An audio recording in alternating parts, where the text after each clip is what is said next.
Hello and welcome viewers and students. शुरू करते हैं आज का एनालिसिस। पेपर 854 आपकी स्क्रीन पर। पहला सवाल, सवाल संख्या 76। अब हमें मिला है फिल इन द ब्लैंक का एक प्रश्न, तो पढ़ते हैं।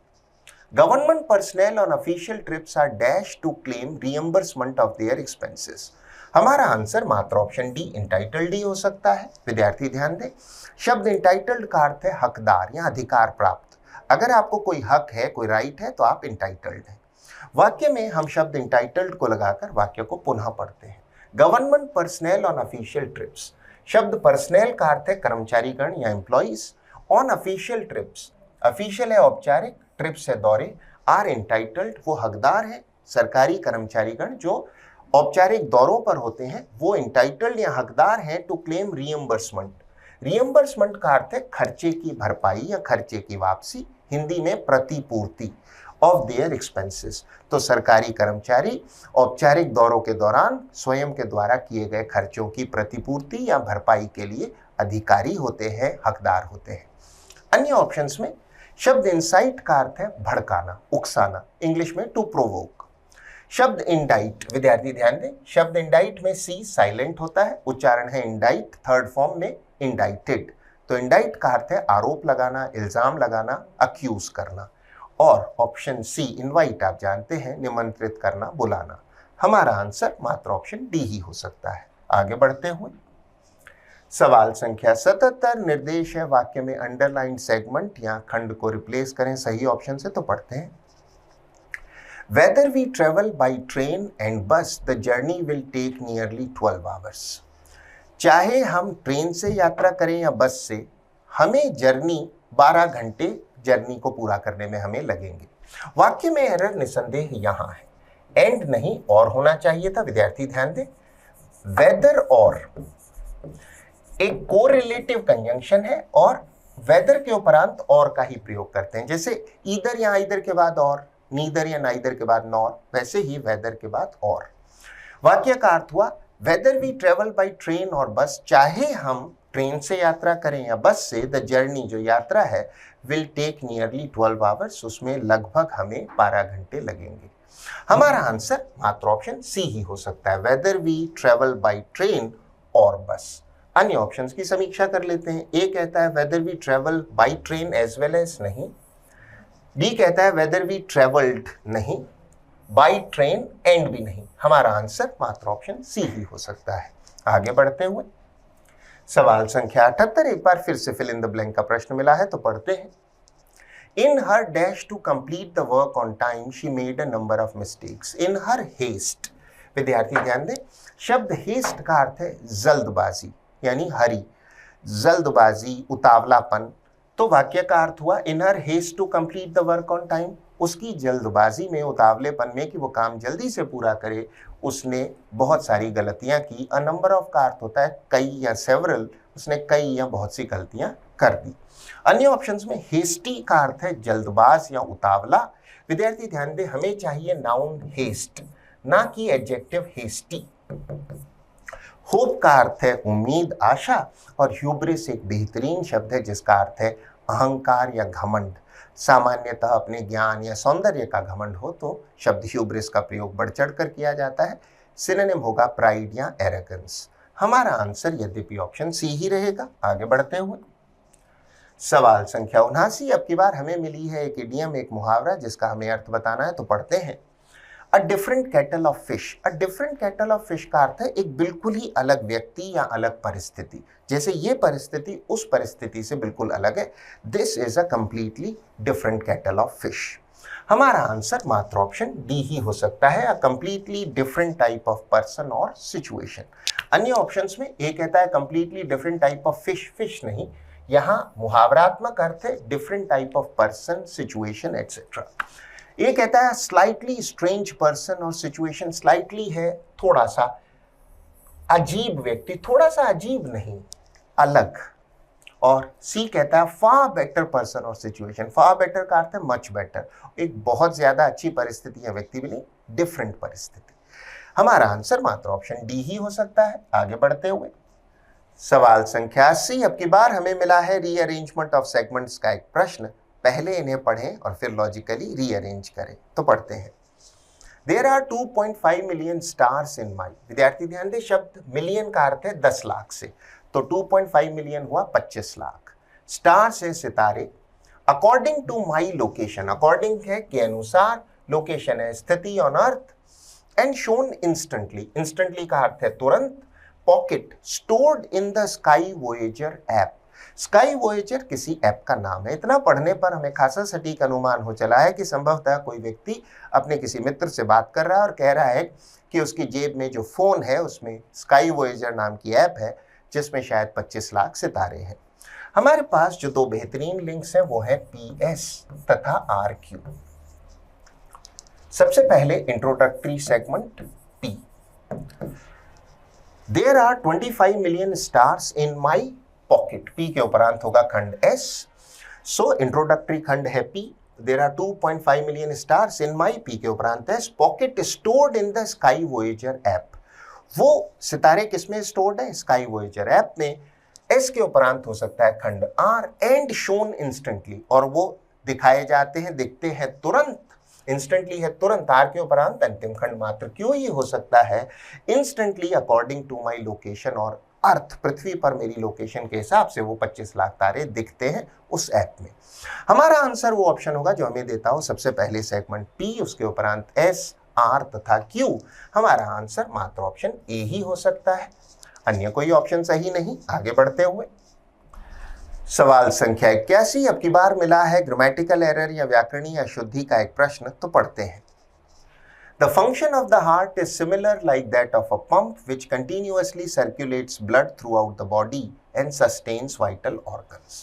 वाक्य में निसंदेह एरर यहाँ है, सिमिलर लाइक नहीं, सिमिलर टू समथिंग, किसी चीज के समान होना। करेक्शन के बाद वाक्य पढ़ा जाएगा, the function of the heart is similar to that of a pump which continuously circulates blood throughout the body and sustains vital organs.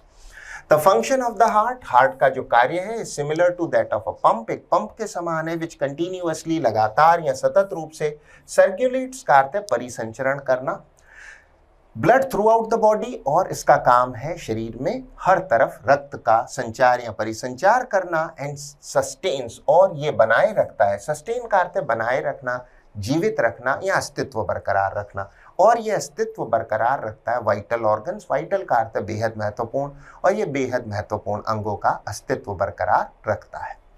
वाक्य के जिस खंड में एरर है वो है खंड B, सिमिलर लाइक नहीं, similar to that of a pump होना चाहिए था, अन्य किसी खंड में कोई एरर नहीं।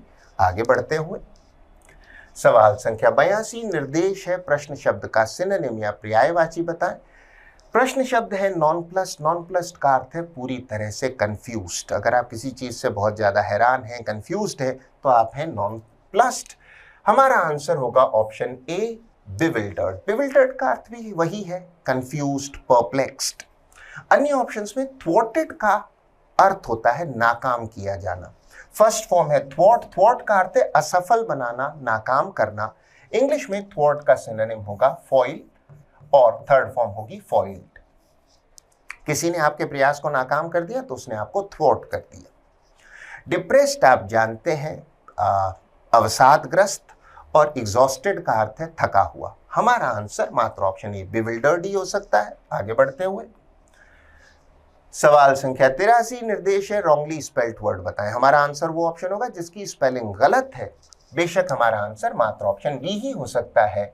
शब्द रिडिकुलस की स्पेलिंग UOS में नहीं, OUS में समाप्त होनी चाहिए थी। सही स्पेलिंग होगी RIDICULOUS। रिडिकुलस का अर्थ है हास्यास्पद। ऐसी चीज जो हास्यास्पद हो उसे कहेंगे रिडिकुलस। इसका सिनोनिम हो सकता है लूडिक्रस या लाफेबल। अन्य ऑप्शंस में रिनाउंड का अर्थ है प्रख्यात या फेमस। स्टेशनरी, स्टेशनरी का अर्थ है ठहरा हुआ, स्टैटिक, जिसमें मूवमेंट ना हो। स्टेशनरी स्पेलिंग खत्म हो रही है ARY में। इसी का होमोफोन है, समान उच्चारण वाला शब्द है शब्द D, स्टेशनरी। ERY में समाप्त होने वाला स्टेशनरी का अर्थ है पठन पाठन सामग्री, जैसे पढ़ने की चीजें, किताब, पेन, नोटबुक्स, इन सब को हम क्या कहते हैं? स्टेशनरी। हमारा आंसर मात्र ऑप्शन B ही हो सकता है क्योंकि अन्य किसी शब्द की स्पेलिंग में कोई एरर नहीं।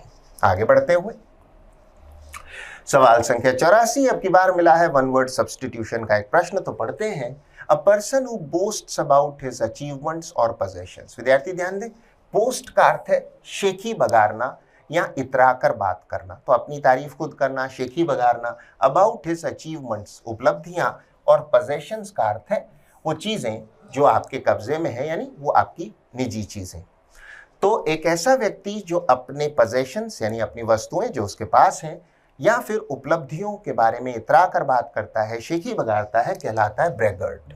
विद्यार्थी ध्यान दें, शब्द ब्रैग बोस्ट का सिनोनिम है, जिसका अर्थ है अपनी तारीफ करना, अपने मुंह मियां मिठू बनना या शेखीबाजी करना। ब्रैगर्ट अन्य ऑप्शंस में बुआ का अर्थ है उज्जड़ या गंवार। ऐसा व्यक्ति जो सभ्य नहीं है और अशिक्षित सा है, गंवार है, उज्जड़ है, उसे कहते हैं बुआ। मेवरिक एक बेहतरीन शब्द है। मेवरिक का अर्थ है परंपराओं से हटकर सोचने वाला या व्यवहार करने वाला, इंग्लिश में नॉन कन्फॉर्मिस्ट। तो परंपराओं से हटकर या विरोध में काम करने वाला, स्वतंत्र विचारों वाला। और ऑप्शन सी एक बहुत अच्छा शब्द है, शब्द का उच्चारण है शार्लटन। विद्यार्थी ध्यान दें, शार्लटन, शार्लटन का अर्थ है झूठा विशेषज्ञ या ढोंगी। ऐसा व्यक्ति जिसे कम ज्ञान है पर पाखंड ज्यादा करे, दिखावा करे, ऐसे ढोंगी को कहते हैं शार्लटन। हमारा आंसर यद्यपि ऑप्शन डी ही रहेगा। आगे बढ़ते हुए सवाल संख्या 85 निर्देश है अंडरलाइन सेगमेंट को रिप्लेस करें सही ऑप्शन से, तो पढ़ते हैं। I am not sure why you are hating to talk to them. You are hating नहीं, यू हेट होना चाहिए था। विद्यार्थी ध्यान दें, हेट एक स्टेटिव वर्ब है, स्थिति सूचक क्रिया है। Love, hate, like, dislike, know, feel, believe, see, seem, prefer कुछ स्टेटिव वर्ब्स हैं, ऐसी वर्ब्स जो किसी स्थिति या मानसिक क्रिया को बताती हैं, और इन्हें हम सामान्यतः कंटिन्यूअस टेंसेस में नहीं लिखते। हम नहीं कहते I am loving south Indian food, हम कहते हैं I love south Indian food. तो करेक्शन के बाद वाक्य पढ़ा जाएगा, I am not sure why you hate to talk to them. मुझे नहीं पता कि तुम्हें क्यों नफरत होती है उनसे बात करने में। हमारा आंसर होगा option A, why you hate. अन्य ऑप्शन में व्हाई डू यू हेट नहीं, क्योंकि यहां हमें असर्टिव रचना चाहिए, साधारण रचना चाहिए, ना कि प्रश्नवाचक। आर यू हेटिंग तो बिल्कुल भी नहीं। हमारा आंसर मात्र option A, why you hate ही होना चाहिए था। आगे बढ़ते हुए सवाल संख्या 86 निर्देश है प्रश्न शब्द का एंटोनिम या विलोम शब्द बताएं।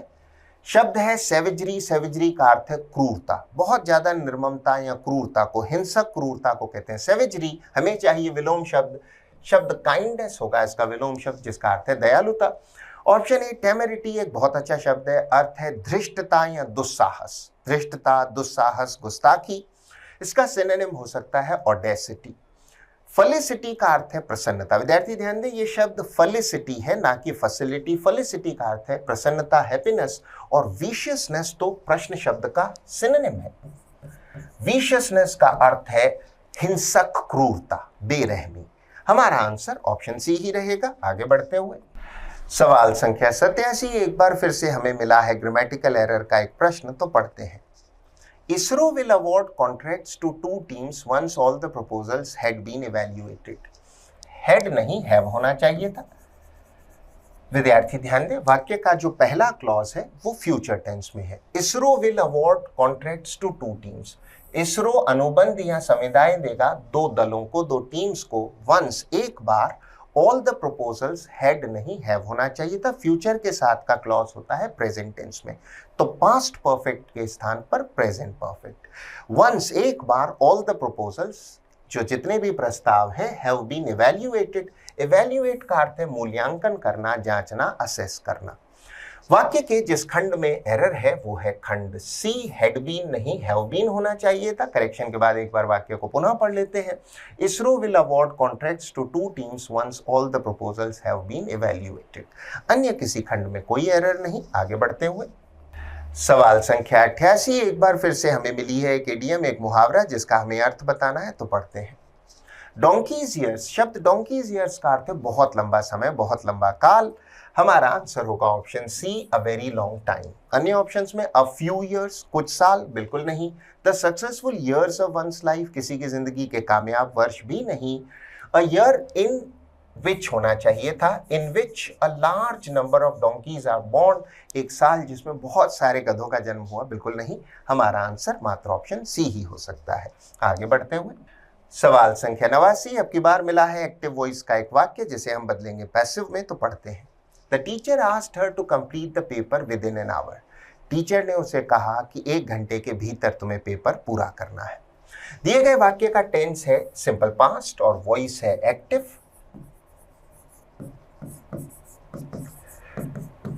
जब हम इसे पैसिव में बदलेंगे तो नया सब्जेक्ट होगा शी, हेल्पिंग वर्ब होगी वॉज, और उसके साथ चाहिए हमें वर्ब की थर्ड या past participle form. She was asked by the teacher. इस सारे आलोक में हमारा आंसर मात्र ऑप्शन डी ही हो सकता है। She was asked by the teacher to complete the paper within an hour. अन्य ऑप्शंस में ऑप्शन ए कहता है शी आस्क्ड, नहीं, शी वॉज आस्क्ड। बी कहता है she was asked by the teacher to be complete, नहीं, to complete. और C कहता है शी हैज बीन आस्क्ड, बिल्कुल नहीं, हमारा आंसर मात्र ऑप्शन डी ही हो सकता है। आगे बढ़ते हुए सवाल संख्या 90, निर्देश है प्रश्न शब्द का सिनोनिम या पर्यायवाची बताइए। क्लोजेस्ट इन मीनिंग का अर्थ है जो अर्थ के सबसे करीब हो, तो एक तरह से सिनोनिम या पर्यायवाची शब्द है कॉडल, जिसका अर्थ होता है किसी को बहुत लाड प्यार करना। हमारा आंसर होगा ऑप्शन डी, टू लव और प्रोटेक्ट समबडी टू मच, किसी को बहुत प्यार करना, बहुत सुरक्षा का उसको माहौल देना, लाड करना। अन्य ऑप्शंस में ये कहता है to treat somebody with extreme cruelty, किसी को बड़ी बेरहमी से ट्रीट करना, नहीं, to treat somebody with contempt, contempt का अर्थ है तिरस्कार, किसी को तिरस्कार से ट्रीट करना, नहीं, to treat somebody with indifference, indifference का अर्थ है बेरुखी या उदासीनता या तटस्थता, तटस्थता से किसी को ट्रीट करना, बर्ताव करना भी नहीं, हमारा आंसर मात्र ऑप्शन डी ही हो सकता है। आगे बढ़ते हैं सवाल संख्या 91 में एक बार फिर से हमें मिला है फिल इन द ब्लैंक का एक प्रश्न, तो पढ़ते हैं। The entrepreneur is looking for an dash to fund his project, हमारा आंसर मात्र ऑप्शन बी इन्वेस्टर ही हो सकता है, जिसका अर्थ है निवेशक। वाक्य में हम इसे लगाकर वाक्य को पुनः पढ़ते हैं। द एंटरप्रेन्योर, विद्यार्थी शब्द के प्रोनाउंसिएशन या उच्चारण पर ध्यान दें, उच्चारण है एंटरप्रेन्योर, अर्थ है उद्यमी, ऐसा व्यक्ति जो रिस्क उठाता है और व्यापार में निवेश करता है, हिंदी में उद्यमी, इंग्लिश में एंटरप्रेन्योर। इज लुकिंग फॉर, ढूंढ रहा है, तलाश कर रहा है, फॉर एन इन्वेस्टर, वो एक ऐसे निवेशक की तलाश कर रहा है, किसी निवेशक की, टू फंड हिज प्रोजेक्ट, जो फंड करे, वित्त उपलब्ध कराए उसके प्रोजेक्ट या परियोजना के लिए। अन्य ऑप्शंस में ऑप्शन ए इंस्पेक्टर का अर्थ है निरीक्षक, ऑप्शन सी मैनेजर आप जानते हैं प्रबंधक, और ऑप्शन डी इन्विजिलेटर का अर्थ होता है परीक्षा को संचालित करने वाला, परीक्षा के दौरान जो परीक्षा कक्ष का नियंत्रण करता है उस व्यक्ति को कहते हैं इन्विजिलेटर। हिंदी में शब्द है वीक्षक, इसका एक सिनोनिम हो सकता है प्रॉक्टर। हमारा आंसर यद्यपि ऑप्शन बी ही रहेगा। आगे बढ़ते हुए सवाल संख्या 92 में एक बार फिर से वन वर्ड सब्स्टिट्यूशन का प्रश्न मिला है, तो पढ़ते हैं। Showing too much love for one's wife, व्यक्ति या उसका स्वभाव जिसमें वो अपनी पत्नी की तरफ बहुत ज्यादा प्यार मोहब्बत दिखाता है उसे कहते हैं अक्सोरियस। अगर कोई व्यक्ति अक्सोरियस हस्बैंड है तो वो पत्नी के प्रति बहुत गहरी आसक्ति, अनुराग या प्रेम रखता है, पत्नी प्रेमी, अक्सोरियस। ऑप्शन बी एवरीशियस का अर्थ है बहुत लालची या लोभी, ग्रीडी। निफेरियस एक बहुत अच्छा शब्द है जिसका अर्थ है दुष्टतापूर्ण व अनैतिक, विकेड एंड इमोरल, तो बहुत जघन्य, दुष्टतापूर्ण व अनैतिक। और पेरिलस एक अच्छा शब्द है जिसका अर्थ है जोखिमपूर्ण या रिस्की। हमारा आंसर ऑप्शन ए अक्सोरियस ही रहेगा। आगे बढ़ते हुए सवाल संख्या 93 निर्देश है करेक्टली स्पेल्ड वर्ड बताएं। हमारा आंसर वो ऑप्शन होगा जिसकी स्पेलिंग पूरी तरह से सही है। बेशक हमारा आंसर मात्र ऑप्शन ए ही हो सकता है। इररेसिस्टिबल की सही स्पेलिंग है IRRESISTIBLE। इररेसिस्टिबल का अर्थ है जिसका प्रतिरोध न किया जा सके, जिसका विरोध न किया जा सके। तो कोई चीज़ जो बहुत आकर्षक हो, मोहक हो, वो हुई इररेसिस्टिबल, कि आप उसका विरोध कर ही नहीं सकते। अन्य ऑप्शंस में क्या दोष है? ऑप्शन बी में यहाँ ए है, आई होना चाहिए था। ऑप्शन सी में यहाँ ई है, आई होना चाहिए था। और ऑप्शन डी में सिंगल आर है, डबल होना चाहिए था। हमारा आंसर मात्र ऑप्शन ए ही रहेगा। आगे बढ़ते हुए सवाल संख्या 94 निर्देश है प्रश्न शब्द का एंटोनिम या विलोम शब्द बताएं। शब्द है अबहॉरेंस। अबहॉरेंस का अर्थ होता है किसी चीज के प्रति काफी गहरी घृणा या नापसंदगी या नफरत। हमारा आंसर होगा ऑप्शन बी लाइकिंग, पसंद। अन्य ऑप्शंस में हेट्रेड का अर्थ है घृणा, जो कि प्रश्न शब्द का सिनोनिम है। हमें चाहिए विलोम शब्द एंटोनिम। इंटरफियरेंस का अर्थ है हस्तक्षेप या दखल, और डी अनोयंस का अर्थ है चिढ़। हमारा आंसर ऑप्शन डी लाइकिंग होगा, क्योंकि यही प्रश्न शब्द अबहॉरेंस का एंटोनिम है, विलोम शब्द है। आगे बढ़ते हुए सवाल संख्या 95 में हमें मिला है डायरेक्ट स्पीच का एक वाक्य, जिसे हम बदलेंगे इनडायरेक्ट स्पीच में। तो पढ़ते हैं, the priest said to me quote unquote you have committed a cardinal sin. Priest ने मुझसे कहा you have committed a cardinal sin. Commit का अर्थ है कोई गलती या अपराध या पाप करना।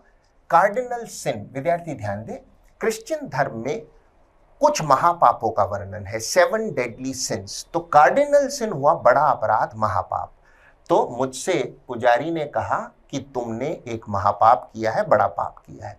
जब हम इन्हें इनडायरेक्ट स्पीच में बदलें तो सबसे पहले देखें रिपोर्टिंग वर्ब को। Reporting verb said past tense में है, और दिए गए वाक्य को, रिपोर्टेड क्लॉज में दिए गए वाक्य के प्रकार और टेंस को भी अवश्य देखें। रिपोर्टेड क्लॉज में हमें मिला है असर्टिव वाक्य, और वाक्य है प्रेजेंट परफेक्ट टेंस का यू हैव कमिटेड। जब हम इसे इनडायरेक्ट स्पीच में बदलेंगे तो सेड हो जाएगा told. Present perfect have committed बदल जाएगा हैड कमिटेड में। इस सारे आलोक में हमारा आंसर मात्र ऑप्शन सी ही हो सकता है। The priest told me that you के स्थान पर आई, हैव कमिटेड के स्थान पर हैड कमिटेड अ कार्डिनल सिन। अन्य ऑप्शंस की भी समीक्षा कर लेते हैं। ए कहता है the priest had told me, had told me नहीं, टोल्ड मी होना चाहिए था। बी कहता है द प्रीस्ट आस्क्ड मी, नहीं, हमें जो रिपोर्टेड क्लॉज में वाक्य मिला है वो असर्टिव था, ना कि इंटेरोगेटिव, और इफ भी नहीं हो सकता। डी कहता है the priest said that I have, न सेड, क्योंकि टोल्ड होना चाहिए था। आगे हमें मी भी मिला है ऑब्जेक्ट, तो टोल्ड मी और आई हैव नहीं, हैड होना चाहिए था। हमारा आंसर हर हाल में मात्र ऑप्शन सी ही हो सकता है। आगे बढ़ते हुए अंतिम 5 प्रश्नों के लिए हमें मिला है एक पैसेज। पहले हम इसे पढ़ते हैं और फिर इसके उपरांत दिए गए सवालों के जवाब देते हैं। तो पढ़ते हैं, There is a growing parallel between India and Europe regarding language policy. Parallel का अर्थ है समानता। एक काफी बढ़ती हुई समानता है between India and Europe, Bharat और यूरोप के बीच में, regarding के संबंध में, लैंग्वेज पॉलिसी, भाषा की पॉलिसी के संबंध में। पर्टिकुलरली, विशेषकर in balancing regional and minority languages, खास करके संदर्भ में बैलेंसिंग, संतुलन बनाना, रीजनल है क्षेत्रीय, एंड माइनॉरिटी का अर्थ है अल्पसंख्यक लोग, लैंग्वेजेस ऐसी भाषाएं जिसे कम लोग बोलते हो। With the rising demand for English, और बढ़ती हुई मांग है अंग्रेजी के लिए। The EU's language policy promotes multilingualism, जो ईयू की पॉलिसी है वो बढ़ावा देती है मल्टीलिंगुअलिज्म यानी बहुभाषावाद को, एक से ज्यादा भाषाएं सीखना सिखाना, बहुभाषावाद। इनकरेजिंग सिटीजन्स, और प्रोत्साहित करते हैं वो सिटीजन्स को to learn at least 2 foreign languages, कि वो कम से कम 2 विदेशी भाषाएं सीखें। बिसाइड्स का अर्थ है के अलावा, बिसाइड्स देयर मदर टंग, मातृभाषा के अलावा 2 अन्य विदेशी भाषाएं सीखें। इन प्रैक्टिस, व्यवहार में, हाउएवर, यद्यपि, इंग्लिश डोमिनेट्स, डोमिनेट का अर्थ होता है प्रभुत्व होना, दबदबा होना। So children usually learn English plus the other European language, इसलिए बच्चे सामान्यतः, यूजुअली है सामान्यतः, सीखते हैं इंग्लिश अंग्रेजी प्लस 1 अदर यूरोपियन लैंग्वेज, उसके साथ में एक अन्य यूरोपीय भाषा, अलोंग साइड देयर ओन, अपनी मूल जो मातृभाषा है उसके अलावा। English has become the language of business across Europe and many French, German, Dutch and Spanish firms, और इंग्लिश जो है वो बन चुकी है व्यापार की भाषा, language of business across Europe, पूरे यूरोप में, ऑफ मैनी फ्रेंच, बहुत सारी फ्रेंच, जर्मन, डच का अर्थ है जो नेदरलैंड से है, एंड स्पेनिश फर्म्स, व्यापारिक संस्थाओं में अंग्रेजी जो है वो भाषा बन चुकी है। स्कूल्स इंक्रीजिंगली टीच इंग्लिश, और भी बढ़ चढ़कर, यानी पहले से भी अधिक स्कूल्स जो है वो अंग्रेजी पढ़ाते हैं। फ्रॉम क्लास 1, पहली क्लास से, क्लास 1 या the first class, treating it as a basic skill, और इसको मानते हैं, ट्रीट का अर्थ है मानना, किसी चीज को ट्रीट करना, एज अ बेसिक स्किल, और इसको बेसिक स्किल लेकर चलते हैं, मूल स्किल या कौशल लेकर चलते हैं, rather than a foreign language, बनिस्पत इसके कि उसको एक विदेशी भाषा माने, उसे एक मूल स्किल या एक बहुत ही आधारभूत कौशल मानकर चलते हैं। टीचिंग मेथड्स वेरी, वेरी का अर्थ होता है बदलना, टीचिंग मेथड्स बदलते रहते हैं। दो बाइलिंगुअल स्कूल्स, बाइलिंगुअल का अर्थ है द्विभाषी, जिसमें दो भाषाओं का प्रयोग हो। स्कूल्स आप जानते हैं आर बिकमिंग मोर पॉपुलर, द्विभाषी जो विद्यालय हैं वो अधिक पॉपुलर होते जा रहे हैं। इतना पढ़ने पर ये पैसेज हमें अच्छे से समझ में आ गया है कि यूरोप में बहुभाषावाद जो है वो पॉपुलर होता जा रहा है, भारत से समानता की बात की गई है, और विविध भाषाओं में भी अंग्रेजी का जो प्रभुत्व है वो बढ़ चढ़ कर आता है। इतना पढ़ने के बाद अब हम इस पैसेज के उपरांत दिए गए प्रश्नों के जवाब दे सकते हैं। तो पढ़ते हैं। सवाल संख्या 96, there is a parallel between India and Europe as regards means के संबंध में, किसके संबंध में? Language policy. विद्यार्थी ध्यान दें, शुरुआत में ही मिला है रिगार्डिंग लैंग्वेज पॉलिसी, भाषा की नीति के संबंध में। अन्य ऑप्शन में ट्रेड पॉलिसी, व्यापारिक पॉलिसी, व्यापार से संबंधित नहीं, विदेश नीति फॉरेन पॉलिसी भी नहीं, और कल्चरल है, सांस्कृतिक पॉलिसी भी नहीं। हमारा आंसर मात्र ऑप्शन ए ही हो सकता है। आगे बढ़ते हुए सवाल संख्या 97, according to the passage the foreign language policy in the EU, European Union में, एम्स टू फॉस्टर का अर्थ होता है बढ़ावा देना। किस चीज को बढ़ावा देना चाहती है? मल्टीलिंगुअलिज्म। हमने शुरुआत में ही इसे पा लिया था, प्रोमोट्स मल्टीलिंगुअलिज्म। ये पॉलिसी किसको बढ़ावा देती है? बहुभाषावाद को। इंग्लिश को नहीं, बाइलिंगुअलिज्म द्विभाषावाद को भी नहीं, ओनली नेटिव लैंग्वेज सिर्फ मूल स्थानीय लैंग्वेज को भी नहीं। हमारा आंसर मात्र ऑप्शन बी ही हो सकता है। आगे बढ़ते हुए सवाल संख्या 98, the passage says that the rising demand for English in the EU is because of, किसके लिए है? व्यापार के कारण। ये अब व्यापार की भाषा बन रही है। English has become the language of business. उपलब्ध ऑप्शंस में हमारा आंसर होगा option D, trade and commerce. Trade है व्यापार और कॉमर्स है वाणिज्य, व्यापार और वाणिज्य के कारण बिजनेस। अन्य ऑप्शंस में इमिग्रेंट्स का अर्थ है आप्रवासी व्यक्ति जो कहीं बाहर से आकर बस गए हैं, आप्रवासी जन। टूरिज्म का अर्थ है पर्यटन, और ऑप्शन डी इंटरनेट या दी इंटरनेट आप जानते हैं। हमारा आंसर मात्र ऑप्शन डी ही हो सकता है। आगे बढ़ते हुए सवाल संख्या 99 कहता है EU schools regard English as a basic skill. वो उसको एक मूल स्किल मानते हैं, एक मूल कौशल मानते हैं। A basic skill option C. अन्य ऑप्शंस में फॉरेन लैंग्वेज नहीं, डिफिकल्ट लैंग्वेज भी नहीं, और अनप्रोडक्टिव का अर्थ है अनुत्पादक, यानी व्यर्थ की अनुत्पादक स्किल भी नहीं। हमारा आंसर मात्र ऑप्शन सी ही हो सकता है। अंतिम प्रश्न, प्रश्न संख्या 100 कहता है which of the following is closest in meaning. Closest यानी सबसे करीब, अर्थात पर्यायवाची, to the word bilingual. Bilingual का अर्थ है द्विभाषीय, जिसमें दो भाषाओं का प्रयोग हो, दो भाषाओं को यूज किया जाए। हमारा आंसर होगा option B, able to use और स्पीक टू लैंग्वेजेस। अन्य ऑप्शंस में एबल टू यूज और स्पीक अ नंबर ऑफ, कई सारी भाषाएं नहीं, दो। एबल टू यूज और स्पीक ओनली वन लैंग्वेज नहीं। डी कहता है able to use only sign language. Sign language का अर्थ है इशारों की भाषा, जो कि मूक बधिर लोगों की होती है, इशारों की भाषा नहीं, दो भाषाओं का प्रयोग कर सकते। सो ये था आपका एनालिसिस पेपर 854 का। Keep trying, keep working, keep learning, and until next time, bye bye.